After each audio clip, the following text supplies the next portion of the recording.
Philosophical debates have always been fascinating, and one question that frequently sparks discussions is, what is the most overrated book of all time? It's a topic that elicits strong opinions from readers and literary critics alike, and there is no easy answer.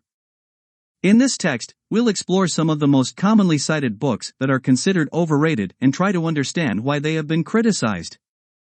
One book that has received its fair share of criticism is The Catcher in the Rye by J.D. Salinger.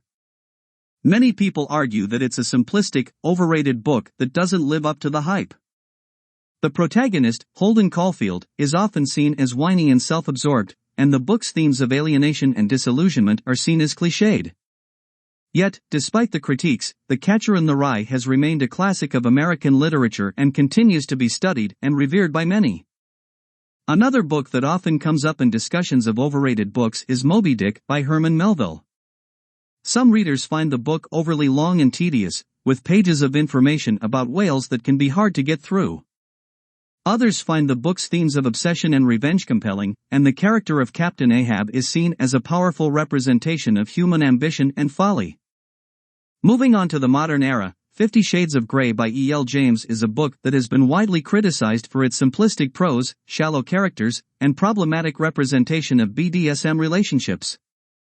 Despite these critiques, the book became a massive bestseller and spawned a movie franchise. Some argue that the book's popularity speaks more to the zeitgeist of its time than to its literary merit. Finally, we have Atlas Shrugged by Ayn Rand, a book that is often seen as a manifesto for libertarianism and free market capitalism.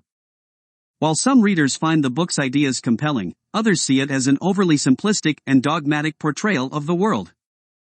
The characters are often seen as one-dimensional, and the book's themes of individualism and self-interest can be seen as selfish and unrealistic.